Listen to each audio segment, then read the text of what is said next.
LDC, LGS പരീക്ഷയ്ക്ക് മിക്കവാറും ചോദിക്കുന്ന ഒഴിച്ചുകൂടാൻ പറ്റാത്ത ഒരു ടോപ്പിക്കാണ് കൃഷിയും കാർഷിക ഗവേഷണവും. ഇന്ത്യയുടെ നട്ടെല്ല് എന്ന് വിശേഷിപ്പിക്കുന്ന കൃഷി ഈ PSC പരീക്ഷയ്ക്കും ഏറെ ഇഷ്ടപ്പെട്ട ഒരു സബ്ജക്റ്റ് തന്നെയാണ്. അപ്പോൾ ഇന്ന് നമ്മൾ പഠിക്കാൻ പോകുന്നത് കൃഷിയും കാർഷിക ഗവേഷണവും എന്ന ടോപ്പിക്കാണ്. എഴുത്താണ് യൂട്യൂബ് ചാനൽ നിങ്ങൾ ഇതുവരെ സബ്സ്ക്രൈബ് ചെയ്തിട്ടില്ല എന്നുണ്ടെങ്കിൽ സബ്സ്ക്രൈബ് ചെയ്യുക, ഒപ്പം തന്നെ ബെൽ ബട്ടൺ കൂടി അമർത്തുക. ആദ്യം നമ്മൾ ഒരു കൊട്ടേഷനിൽ നിന്നുമാണ് ഈ ക്ലാസ് ആരംഭിക്കുന്നത്. നമ്മുടെ ജവഹർലാൽ നെഹ്റു കൃഷി പരാജയപ്പെട്ടാൽ സർക്കാരും രാജ്യവും പരാജയപ്പെടും എന്ന് അഭിപ്രായപ്പെട്ടത് ആരാണ് എന്നൊരു ചോദ്യം ചോദിച്ചാൽ ആരാണ്? നമ്മുടെ ജവഹർലാൽ നെഹ്റു, ആദ്യത്തെ ഇന്ത്യൻ പ്രധാനമന്ത്രി ആയിരുന്ന ജവഹർലാൽ നെഹ്റു ആണ് കൃഷി പരാജയപ്പെട്ടാൽ സർക്കാരും രാജ്യവും പരാജയപ്പെടുമെന്ന് അഭിപ്രായപ്പെട്ടത്. നേരത്തെ തന്നെ പറഞ്ഞു കഴിഞ്ഞു, ഇന്ത്യയുടെ നട്ടെല്ല് എന്ന് വിശേഷിപ്പിക്കുന്നത് കാർഷിക മേഖലയാണ്. അതുപോലെ തന്നെ 1929 Indian council of agricultural research രൂപീകരിക്കപ്പെട്ടു. മുമ്പ് ബ്രിട്ടീഷുകാരുടെ കാലഘട്ടത്തിൽ തന്നെ 1929 Indian council of agricultural research രൂപീകരിക്കപ്പെട്ടത്. കൃഷിയുമായി ബന്ധപ്പെട്ട് നമ്മൾ പഠിക്കുമ്പോൾ ഇന്ത്യയുടെ കാർഷിക മേഖലയെ വിളവെടുക്കുന്നതിന്റെ അടിസ്ഥാനത്തിൽ പ്രധാനമായിട്ടും മൂന്നായിട്ടാണ് തരംതിരിക്കപ്പെട്ടിരിക്കുന്നത്. അതിൽ ആദ്യം വരുന്നത് ഖാരിഫ് വിളകളാണ്. ഖാരിഫ് വിളകളുടെ പ്രത്യേകത എന്ന് പറയുന്നത് മൺസൂണിന്റെ ആരംഭത്തിലാണ് വിളവിറക്കുന്നത്. വിളവിറക്കുന്നത് എന്ന് പറയുമ്പോൾ മൺസൂണിന്റെ ആരംഭമാണ്. പരീക്ഷയ്ക്ക് പലപ്പോഴും ചോദിച്ചിട്ടുള്ള ഒരു ചോദ്യമാണ്, മൺസൂണിന്റെ ആരംഭത്തിൽ വിളവിറക്കുന്ന കാർഷിക വിളകൾ ഏത് പേരിലാണ് അറിയപ്പെടുന്നത്? ഖാരിഫ് വിളകൾ എന്നാണ് അറിയപ്പെടുന്നത്. ഇവിടെ ഓർക്കേണ്ട പ്രധാനപ്പെട്ട ഒരു സംഭവമാണ്, നമുക്കറിയാം മൺസൂൺ ഇന്ത്യയിൽ ആരംഭിക്കുന്നത് എന്ന് പറയുന്നത് ജൂൺ മാസത്തിലാണ്. സാധാരണയായി മെയ് അവസാനം ജൂൺ ആദ്യ ആഴ്ചയോട് കൂടിയാണ് ഇന്ത്യയിൽ മൺസൂൺ ആരംഭിക്കുന്നത്. അതുകൊണ്ട് തന്നെ ജൂൺ മാസത്തിൽ വിളവിറക്കുന്നത് എന്ന് ചോദിച്ചാലും ഏത് തന്നെയാണ്? ഖാരിഫ് വിളകളാണ്. അപ്പൊ മൺസൂണിന്റെ ആരംഭത്തിൽ വിളവിറക്കി മൺസൂണിന്റെ അവസാനത്തോടു കൂടി വിളവെടുക്കുന്ന, അതായത് നമ്മൾ എന്ത് ചെയ്തു, ഹാർവെസ്റ്റ് നടത്തുന്നത് മൺസൂണിന്റെ അവസാനത്തോടു കൂടിയാണ്. സെപ്റ്റംബർ മാസത്തോടു കൂടി വിളവെടുക്കുന്ന കാർഷിക വിളകളെയാണ് നമുക്ക് ഏത് പേരിൽ അറിയപ്പെടുന്നത്? ഖാരിഫ് വിളകൾ എന്ന് അറിയപ്പെടുന്നത്. ഇനി പ്രധാനപ്പെട്ട ഖാരിഫ് വിളയുടെ മാസം എന്ന് പറയുന്നത് ജൂൺ മുതൽ സെപ്റ്റംബർ മാസം വരെയാണ് ഖാരിഫ് വിളകളുടെ മാസമായിട്ട് നമുക്ക് പറയാൻ കഴിയുന്നത്. പ്രധാനപ്പെട്ട ഖാരിഫ് വിളകളിൽ ഏറ്റവും പ്രധാനപ്പെട്ട ഒരാളാണ് നെല്ല് എന്ന് പറയുന്നത്. ഒപ്പം ചോളം, അതുപോലെ തന്നെ ചണം, രണ്ടിനും ചാച്ചായുണ്ട്. നമ്മൾ പഠിച്ചു ഏതൊക്കെയാണ്? നെല്ല്, ചോളം, ചണം, അതുപോലെ തന്നെ പരുത്തി. ച കഴിഞ്ഞിട്ട് പായിലോട്ട് പോയി, അപ്പൊ 4 പേരെ കുറിച്ച് പഠിച്ചു. നെല്ല്, ചോളം, ചണം, പരുത്തി. ഇനി അടുത്ത് നമ്മൾ പഠിക്കാൻ പോകുന്നത് നിലക്കടല, അതുപോലെ തന്നെ കരിമ്പ്, തിനവിളകൾ. പലപ്പോഴും തിനവിളകൾ എല്ലാവരും വിട്ടുപോകുന്ന ഒരു സംഭവമാണ്, അത് മറക്കരുത്, വളരെ പ്രധാനപ്പെട്ടതാണ്. തിനവിളകൾ പലർക്കും മാറിപ്പോകുന്നതുമാണ്. അപ്പൊ ഏതൊക്കെയാണ്? നെല്ല്, ചോളം, ചണം, പരുത്തി, അതുപോലെ തന്നെ നിലക്കടല, കരിമ്പ്, തിനവിളകൾ എന്നിവ ഖാരിഫ് വിളകൾക്ക് ഉദാഹരണമായിട്ട് പറയാൻ കഴിയുന്നതാണ്. അപ്പൊ നമ്മൾ പഠിച്ചത് എന്തൊക്കെയാണ്? ഖാരിഫ് വിളകളുടെ കാലഘട്ടമാണ് നമ്മൾ പഠിച്ചത്. ജൂൺ മുതൽ എന്താണ് കൃഷി ഇറക്കുന്നു, അതായത് മൺസൂണിന്റെ ആരംഭത്തിൽ കൃഷി ആരംഭിക്കുകയും മൺസൂൺ അവസാനത്തോടു കൂടി വിളവെടുക്കുന്ന സെപ്റ്റംബർ മാസത്തോടു കൂടി വിളവെടുക്കുകയും ചെയ്യുന്ന വിളകളെയാണ് ഖാരിഫ് വിളകൾ എന്ന് പറയുന്നത്. ഖാരിഫ് വിളകളിൽ ഏറ്റവും പ്രധാനപ്പെട്ടതാണ് നെല്ല്, അതുപോലെ തന്നെ ചോളം, ചണം, പരുത്തി, നിലക്കടല, കരിമ്പ്, തിന വിളകൾ എന്നിവ ഖാരിഫ് കാർഷിക വിളയ്ക്ക് ഉദാഹരണമായിട്ട് നമുക്ക് പറയാൻ കഴിയുന്നതാണ്. ഇനി ഖാരിഫ് വിളകളിൽ ഏറ്റവും പ്രധാനപ്പെട്ട നെല്ലിനെ കുറിച്ചാണ് നമ്മൾ പഠിക്കാൻ പോകുന്നത്. നെൽകൃഷിക്ക് ഏറ്റവും അനുയോജ്യമായിട്ടുള്ള മണ്ണാണ് ഏത്? എക്കൽ മണ്ണ്. ഇന്ത്യയിൽ ഏറ്റവും കൂടുതൽ കാണപ്പെടുന്ന മണ്ണിനമാണ് എക്കൽ മണ്ണ്. കേരളത്തിൽ ഏറ്റവും കൂടുതൽ കാണപ്പെടുന്ന മണ്ണിനമാണ് ഏത്? ലാറ്ററൈറ്റ് സോയിൽ എന്ന് പറയുന്നത്. അപ്പൊ ഇന്ത്യയിൽ ഏറ്റവും കൂടുതൽ കാണപ്പെടുന്ന മണ്ണാണ് എക്കൽ മണ്ണ്. ഇതെന്തിന് അനുയോജ്യമാണ്? നെൽകൃഷിക്ക് അനുയോജ്യമാണ്. നദി വഹിച്ചു കൊണ്ടുവരുന്ന അവസാദങ്ങളും ഒപ്പം തന്നെ മറ്റ് അവശിഷ്ടങ്ങളൊക്കെ അടിഞ്ഞുകൂടുന്നു, നദിയുടെ സൈഡുകളിൽ അടിഞ്ഞുകൂടുന്നു. ഇങ്ങനെയാണ് എക്കൽ മണ്ണിന്റെ രൂപാന്തരം എന്ന് പറയുന്നത്. അപ്പൊ നദിയുമായി ബന്ധപ്പെട്ട് നിൽക്കുന്ന മണ്ണ് കൂടിയാണ് ഏതെന്ന് പറയുന്നത്? എക്കൽ മണ്ണ് എന്ന് പറയുന്നത്. അപ്പൊ ഇന്ത്യയിലെ ഏറ്റവും പ്രധാനപ്പെട്ട ഖാരിഫ് വിള ഏതെന്ന് ചോദിച്ചാലും ഇനി തെറ്റിക്കരുത്, ഇന്ത്യയിലെ ഏറ്റവും പ്രധാനപ്പെട്ട ഖാരിഫ് വിളയാണ് നെല്ല്. ഇന്ത്യയിൽ ഏറ്റവും കൂടുതൽ വിസ്തീർണത്തിൽ കൃഷി ചെയ്യപ്പെടുന്ന വിള ഏതെന്ന് ചോദിച്ചാലും ഏത് തന്നെയാണ്? നെല്ല്. അപ്പൊ 2 പോയിന്റ് നെല്ലുകളെ കുറിച്ച് വീണ്ടും നമ്മൾ പഠിച്ചു. ഇന്ത്യയിലെ ഏറ്റവും പ്രധാനപ്പെട്ട ഖാരിഫ് വിളയാണ് നെല്ല്. അതുപോലെ തന്നെ ഇന്ത്യയിൽ ഏറ്റവും കൂടുതൽ വിസ്തീർണത്തിൽ, തെറ്റിക്കരുത്, ഇന്ത്യയിൽ ഏറ്റവും കൂടുതൽ വിസ്തീർണത്തിൽ കൃഷി ചെയ്യപ്പെടുന്ന വിളയും ഏതാണ്? നെല്ലാണ്. നെൽകൃഷിക്ക് അനുയോജ്യമായ താപനില SCERT ടെക്സ്റ്റ് ബുക്ക് പ്രകാരമൊക്കെ പരീക്ഷയ്ക്ക് ചോദിച്ചിട്ടുണ്ട്. 25°C 35°C ഇടയിലുള്ള താപനിലയാണ് നെൽകൃഷിക്ക് ഏറ്റവും അനുയോജ്യമായിട്ടുള്ള താപനിലയായിട്ട് നമുക്ക് പറയാൻ കഴിയുന്നത്. അപ്പൊ നെൽകൃഷിക്ക് അനുയോജ്യമായ താപനില എത്രയാണ്? 25 മുതൽ 35°C വരെയാണ് നെൽകൃഷിക്ക് അനുയോജ്യമായ താപനില.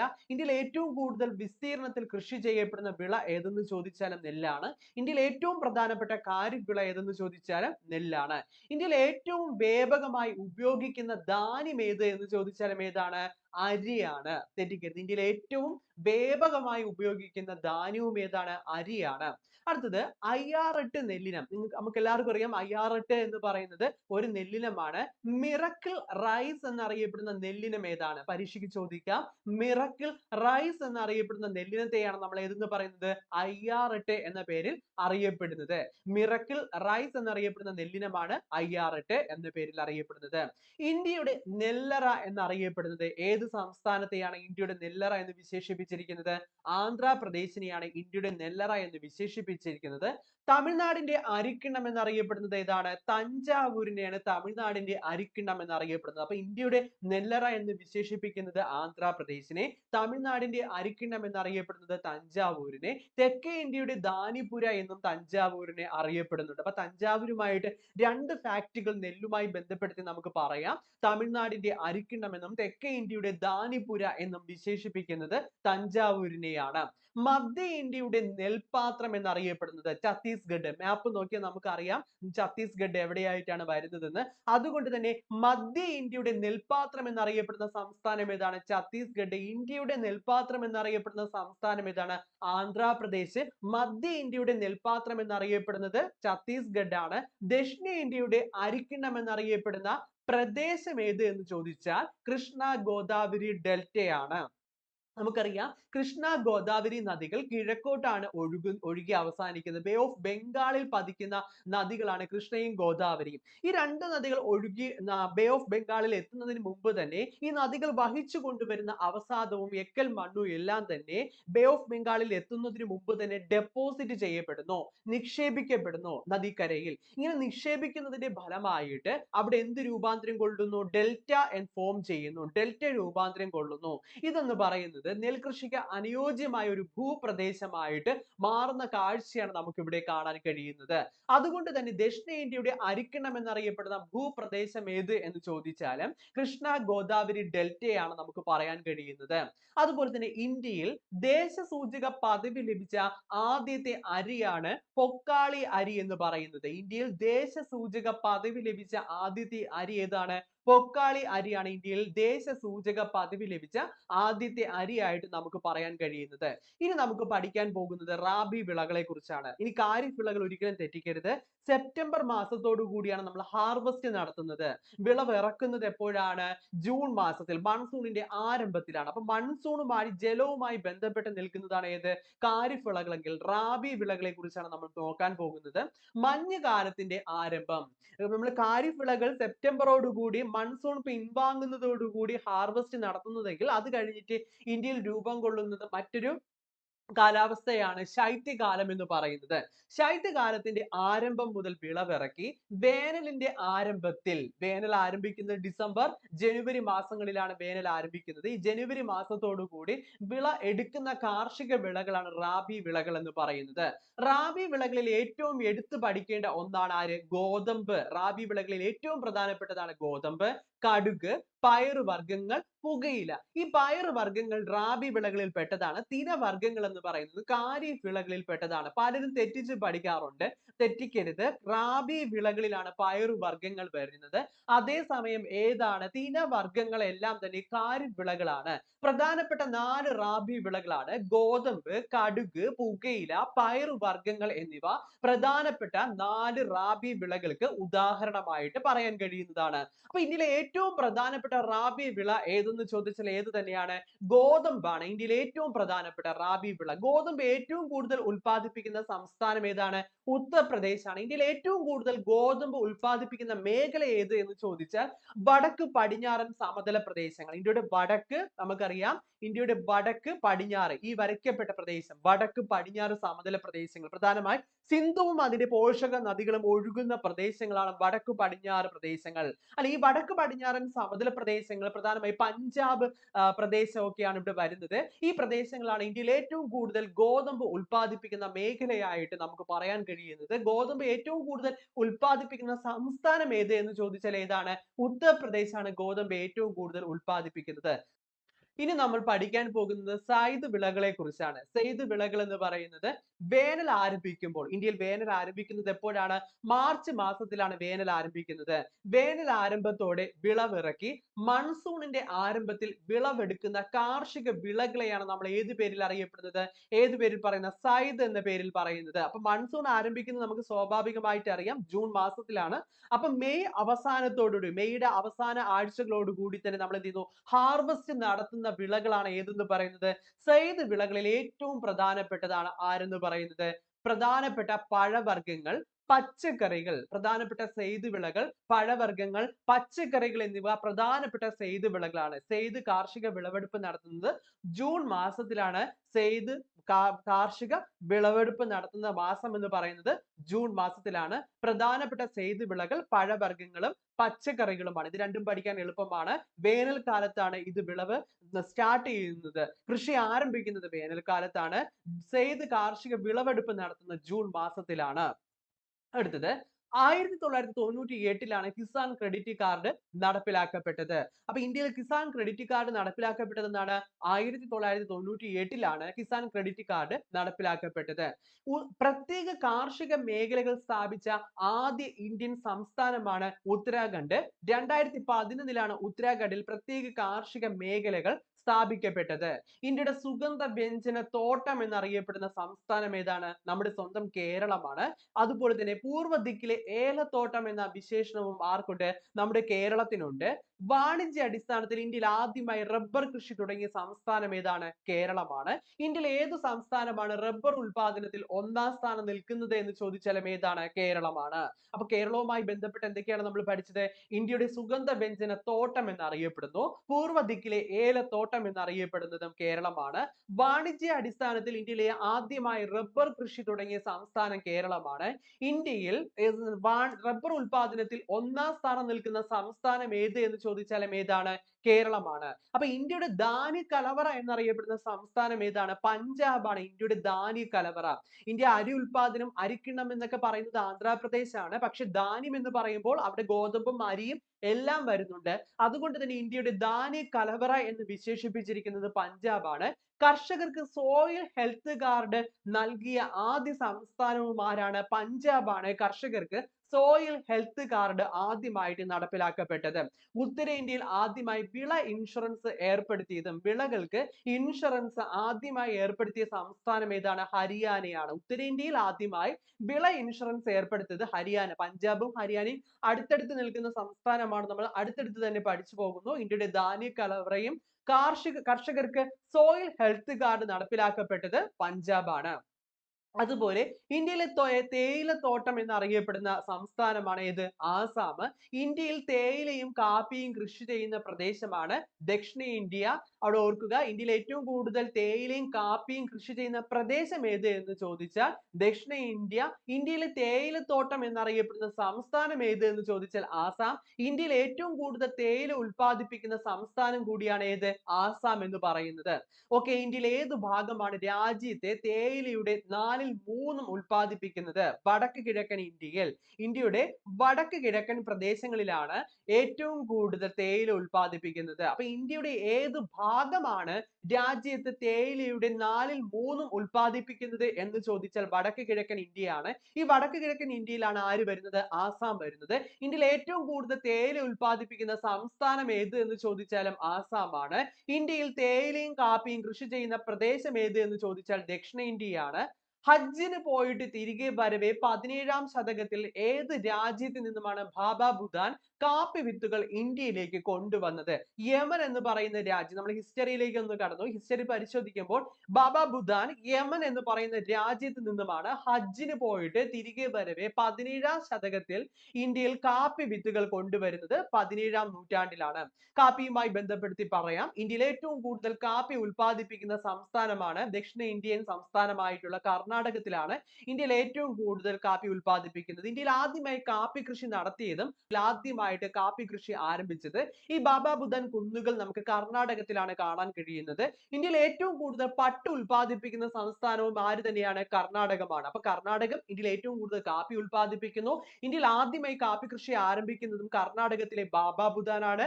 അതുപോലെ ഇന്ത്യയിൽ ഏറ്റവും കൂടുതൽ പട്ട് ഉൽപ്പാദിപ്പിക്കുന്ന സംസ്ഥാനവും ഏതാണ്? കർണാടകമാണ്. ഇനി ഉത്തർപ്രദേശിലേക്ക് നമ്മൾ പോകുന്നു. ഇന്ത്യയിൽ ഏറ്റവും കൂടുതൽ കന്നുകാലികൾ ഉള്ള സംസ്ഥാനം ഉത്തർപ്രദേശ് ആണ്. ഇന്ത്യയിൽ ഏറ്റവും കൂടുതൽ ആപ്പിൾ ഉൽപ്പാദിപ്പിക്കുന്ന സംസ്ഥാനം എന്ന ബഹുമതി ആർക്കാണ്? ഉത്തർപ്രദേശിനാണ്. ഇന്ത്യയുടെ പഞ്ചസാര കിണ്ണം എന്നറിയപ്പെടുന്നത് ഉത്തർപ്രദേശ് ആണ്. അപ്പൊ ഇന്ത്യയിൽ ഏറ്റവും കൂടുതൽ കന്നുകാലികളുള്ള സംസ്ഥാനം, ഇന്ത്യയിൽ ഏറ്റവും കൂടുതൽ ആപ്പിൾ ഉൽപ്പാദിപ്പിക്കുന്ന സംസ്ഥാനം, ഇന്ത്യയുടെ പഞ്ചസാര കിണ്ണം എന്നറിയപ്പെടുന്നത് ഉത്തർപ്രദേശ് ആണ്. ഇന്ത്യയിൽ ഏറ്റവും കൂടുതൽ ഭക്ഷ്യധാന്യങ്ങൾ ഉൽപ്പാദിപ്പിക്കുന്ന സംസ്ഥാനം ഏതാണ്? ഉത്തർപ്രദേശ് ആണ്. ഇന്ത്യയുടെ ധാന്യപുര എന്നറിയപ്പെടുന്നത് പഞ്ചാബ് ആണ്. അതേസമയം നിലവിൽ ഇന്ത്യയിൽ ഏറ്റവും കൂടുതൽ ഭക്ഷ്യധാന്യങ്ങൾ ഉൽപ്പാദിപ്പിക്കുന്ന സംസ്ഥാനം ഏതാണ്? ഉത്തർപ്രദേശ് ആണ്. ഇന്ത്യൻ കാർഷിക സമ്പദ് വ്യവസ്ഥയുടെ നട്ടെല്ല് എന്ന് വിശേഷിപ്പിക്കുന്ന ഭൂവിഭാഗമാണ് ഉത്തര മഹാസമുദ്രം. നമ്മുടെ ഹിമാലയത്തിന്റെ തെക്കായിട്ടാണ് നമുക്ക് ആരെ കാണാൻ കഴിയുന്നത്? ഉത്തര മഹാസമുദ്രം കാണാൻ കഴിയുന്നത്. ഹിമാലയൻ നദികൾ വഹിച്ചു വരുന്ന അവസാദങ്ങളും മറ്റുമൊക്കെ ഡെപ്പോസിറ്റ് ചെയ്യുന്നു, നിക്ഷേപിക്കുന്നതിന്റെ ഫലമായിട്ട് രൂപം കൊണ്ടൊരു ഭൂരൂപമാണ് ഉത്തര മഹാസമുദ്രം. അതുകൊണ്ട് തന്നെ ഏറ്റവും വളക്കൂറുള്ള എക്കൽ മണ്ണ് നമുക്ക് കാണാൻ കഴിയുന്നതും എവിടെയാണ്? ഉത്തര മഹാസമുദ്രത്തിലാണ്. കാർഷിക സമ്പദ് വ്യവസ്ഥയുടെ നട്ടെല്ല് എന്ന് വിശേഷിപ്പിക്കുന്നതും ഏതിനെയാണ്? ഉത്തര മഹാസമുദ്രത്തെയാണ്. എണ്ണക്കുരു വിളകളുടെ രാജാവ് എന്നറിയപ്പെടുന്നത് നിലക്കടല. ഇന്ത്യയിൽ ഏറ്റവും അധികം കൃഷി ചെയ്യുന്ന കിഴങ്ങു വർഗം ഏതാണ്? ഉരുളക്കിഴങ്ങുമാണ്. അപ്പൊ ബാബ ബുദൻ കുന്നുകളിലാണ് ഇന്ത്യയിൽ നിലക്കടലകൾ എന്ന് പറയുന്നത് ഖാരിഫ് വിളകൾക്ക് ഉദാഹരണമാണ്. ഏറ്റവും അധികം കൃഷി ചെയ്യുന്ന കിഴങ്ങു വിള ഉരുളക്കിഴങ്ങുമാണ്, ഓർക്കുക. നെക്സ്റ്റ്, ഇന്ത്യയിൽ കാർഷിക സമ്പദ് വ്യവസ്ഥയുടെ നട്ടെല്ല് എന്നറിയപ്പെടുന്ന പ്രദേശം നമ്മൾ പഠിച്ചു, ഉത്തര മഹാസമുദ്രം. ഉത്തര മഹാസമുദ്രത്തെ കുറിച്ച് നമുക്ക് കൂടുതൽ കാര്യങ്ങൾ പഠിക്കാനുണ്ട്. വരും ദിവസത്തിൽ മറ്റൊരു വീഡിയോ ആയിട്ട് ചെയ്യാം. ഇന്ത്യയിലെ ഏറ്റവും വലിയ കാർഷിക ഭൂവിഭാഗം ഏത് എന്ന് ചോദിച്ചാലും ഏതാണ്? ഉത്തര ഗംഗാ സമുദ്രമാണ്. ഉത്തര മഹാസമുദ്രത്തോട് അനുബന്ധിച്ച് വരുന്ന ഉത്തര ഗംഗാ സമുദ്രമാണ് ഇന്ത്യയിലെ ഏറ്റവും വലിയ കാർഷിക ഭൂവിഭാഗമായിട്ട് നമുക്ക് പറയാൻ കഴിയുന്നത്. അതുകൂടി ഒന്ന് നോട്ട് ചെയ്യുക. ലോകത്ത് ആദ്യമായി സങ്കര ഇനം പരുത്തി വികസിപ്പിച്ച രാജ്യമാണ് ഇന്ത്യ. ഹൈബ്രിഡ് 4 എന്ന് പേരിട്ട ഈ ഇനം 1970-ൽ ചന്ദ്രകാന്ത് ടി പട്ടേലാണ് വികസിപ്പിച്ചത്. അപ്പൊ ലോകത്ത് ആദ്യമായി സങ്കര ഇനം പരുത്തി വികസിപ്പിച്ച രാജ്യം ഏതാണ്? ഇന്ത്യയാണ്. ആ പരുത്തിയുടെ പേരാണ് ഹൈബ്രിഡ് 4. ഇത് വികസിപ്പിച്ച സയന്റിസ്റ്റ് ആണ് ചന്ദ്രകാന്ത് ടി. 1970-കളിലായിരുന്നു ഇത് വികസിപ്പിക്കപ്പെട്ടത്. അപ്പൊ ലോകത്ത് ആദ്യമായി സങ്കര ഇനം പരുത്തി വികസിപ്പിച്ച രാജ്യം ഇന്ത്യയാണ്. 5 വർഷത്തിൽ ഒരിക്കലാണ് ഇന്ത്യയിൽ കാർഷിക സെൻസസ് അല്ലെങ്കിൽ കാർഷിക സെൻസസ് നടക്കുന്നത്. എത്ര വർഷത്തിൽ ഒരിക്കലാണ്? 5 വർഷത്തിൽ ഒരിക്കലാണ്. അതുപോലെ തന്നെ കാർഷിക ഉൽപ്പന്നങ്ങൾക്ക് നൽകുന്ന മുദ്രയാണ് അഗ്മാർക്ക് മുദ്ര എന്ന് പറയുന്നത്. ഗുണനിലവാരമുള്ള കാർഷിക ഉൽപ്പന്നങ്ങൾക്ക് നൽകുന്ന മുദ്രയാണ് അഗ്മാർക്ക്. ഗംഗാ ബ്രഹ്മപുത്ര പ്രദേശത്തെ പ്രധാന കാർഷിക ഉൽപ്പന്നം ഏതാണ്? ചണമാണ്. ചണം ഏതാണ്? ഖാരിഫ് വിളകൾക്ക് ഉദാഹരണമാണ്. ഇത് ഏറ്റവും കൂടുതൽ കൃഷി ചെയ്യുന്നത് എവിടെയാണ്? ഗംഗാ ബ്രഹ്മപുത്ര പ്രദേശത്താണ്. പ്രധാനത്തെ കാർഷിക ഉൽപ്പന്നം എന്ന് പറയുന്നത് ജൂട്ട് അല്ലെങ്കിൽ ചണമാണ്. അടുത്തത് നമ്മൾ കാർഷിക ഗവേഷണ കേന്ദ്രങ്ങളെ കുറിച്ചാണ് നമ്മൾ നോക്കാൻ പോകുന്നത്. ആ ദേശീയ മുന്തിരി ഗവേഷണ കേന്ദ്രം സ്ഥിതി ചെയ്യുന്നത് പൂനെയാണ്. ദേശീയ ഓർക്കിഡ് ഗവേഷണ കേന്ദ്രം സിക്കിമിലെ പാക്യാങ്ങിലാണ് ദേശീയ ഓർക്കിഡ് ഗവേഷണ കേന്ദ്രം. അതുപോലെ തന്നെ ദേശീയ കുമിൾ ഗവേഷണ കേന്ദ്രം ഹിമാചൽ പ്രദേശിലെ സോളാനിലാണ് സ്ഥിതി ചെയ്യപ്പെടുന്നത്. അതുപോലെ Indian institute of horticultural research സ്ഥിതി ചെയ്യുന്നത് ബാംഗ്ലൂരാണ്. National dairy research institute Karnal, ഹരിയാനയും. നാഷണൽ ഡയറി ഡെവലപ്മെന്റ് ബോർഡിന്റെ സ്ഥാപക ചെയർമാൻ ഡോക്ടർ വർഗീസ് കുര്യൻ ആണ്. Central wool and sheep research institute രാജസ്ഥാനിലെ അവിക നഗറിലാണ്. Central wool and sheep research institute സ്ഥിതി ചെയ്യുന്നത്. അപ്പൊ ദേശീയ മുന്തിരി ഗവേഷണ കേന്ദ്രം പൂനെ, ദേശീയ ഓർക്കിഡ് ഗവേഷണ കേന്ദ്രം പാക്യാങ് സിക്കിമിന്റെ പാക്യാങ് ആണ്, ദേശീയ കുമിൾ ഗവേഷണ കേന്ദ്രം ഹിമാചൽ പ്രദേശിലെ Solan, Indian institute of horticultural research Bengaluru, national dairy research institute Karnal, national dairy development ബോർഡിന്റെ സ്ഥാപക chairman doctor Varghese Kurien, central wool and sheep research institute Avika Nagar, രാജസ്ഥാനിലെ അവിക നഗറുമാണ്. ജൈവ കൃഷിക്ക് വേണ്ടിയുള്ള ഇന്ത്യയിലെ ആദ്യത്തെ സർവകലാശാല സ്ഥാപിക്കപ്പെട്ട സ്ഥലം ഗാന്ധി നഗറിലാണ്. ജൈവ കൃഷിക്ക് വേണ്ടിയുള്ള ഇന്ത്യയിലെ ആദ്യത്തെ സർവകലാശാല സ്ഥാപിക്കപ്പെട്ടത്. അതുപോലെ അരുണാചൽ പ്രദേശ് ആണ് നാഷണൽ യാക് റിസർച്ച് സെന്റർ സ്ഥിതി ചെയ്യുന്നത്. നാഷണൽ യാക് റിസർച്ച് സെന്റർ സ്ഥിതി ചെയ്യുന്നത് എവിടെയാണ്? അരുണാചൽ പ്രദേശിലാണ് സ്ഥിതി ചെയ്യപ്പെടുന്നത്. ദേശീയ ചുവന്നുള്ളി വെളുത്തുള്ളി ഗവേഷണ കേന്ദ്രം പൂനെയിലാണ് സ്ഥിതി ചെയ്യുന്നത്. ദേശീയ ചുവന്നുള്ളി വെളുത്തുള്ളി ഗവേഷണ കേന്ദ്രം പൂന, ദേശീയ പയറുവർഗ്ഗ ഗവേഷണ കേന്ദ്രം ഉത്തർപ്രദേശിലെ കാൺപൂരിലുമാണ്. ദേശീയ ചുവന്നുള്ളി വെളുത്തുള്ളി ഗവേഷണ കേന്ദ്രം പൂനെയും ദേശീയ പയറുവർഗ്ഗ ഗവേഷണ കേന്ദ്രം ഉത്തർപ്രദേശിലെ കാൺപൂരും, central institute for research on buffaloes ഹരിയാനയിലെ ഹിസാറിലാണ്. Central institute for research on buffaloes സ്ഥിതി ചെയ്യുന്നത് ഹരിയാനയിലെ ഹിസാറിലുമാണ് സ്ഥിതി ചെയ്യപ്പെടുന്നത്. ദേശീയ കശുവണ്ടി ഗവേഷണ കേന്ദ്രം കർണാടകത്തിലെ പുട്ടൂരിലുമാണ് സ്ഥിതി ചെയ്യപ്പെടുന്നത്. അപ്പൊ ദേശീയ കശുവണ്ടി ഗവേഷണ കേന്ദ്രം കർണാടകത്തിലെ പുട്ടൂരുമാണ് സ്ഥിതി ചെയ്യപ്പെടുന്നത്. ഇത്രയുമാണ് പ്രധാനപ്പെട്ട കാർഷിക ഗവേഷണ കേന്ദ്രങ്ങൾ. അപ്പൊ കൃഷിയുമായി ബന്ധപ്പെട്ടുള്ള പ്രധാനപ്പെട്ട ഫാക്ടുകൾ നമ്മൾ നോക്കി. അതിൽ പ്രധാനപ്പെട്ട കാർഷിക സമയം എന്ന് പറയുന്നത് ഖാരിഫ്, അതുപോലെ തന്നെ റാബി, സെയ്ദ് വിളകളുടെ കാലഘട്ടം, പ്രധാനപ്പെട്ട ഖാരിഫ് വിള, സെയ്ദ് വിള, റാബി വിളകൾ ചോദിക്കാറുണ്ട്. അതൊക്കെ ഒന്ന് നോട്ട് ചെയ്ത് പഠിക്കുക. അപ്പൊ ഇതാണ് നമ്മൾ ഇന്നത്തെ ക്ലാസ് കൊണ്ട് അർത്ഥമാക്കിയിരിക്കുന്നത്. അപ്പോൾ കൂടുതൽ ക്ലാസ്സും മറ്റു കാര്യങ്ങൾക്കും വേണ്ടി നിങ്ങൾ അഭിപ്രായപ്പെടുക, കമന്റ് ചെയ്യുക ക്ലാസ്സിനെ കുറിച്ചുള്ള കാര്യങ്ങൾ. അപ്പൊ നമുക്ക് വീണ്ടും മറ്റൊരു വീഡിയോയിൽ വീണ്ടും കാണാം.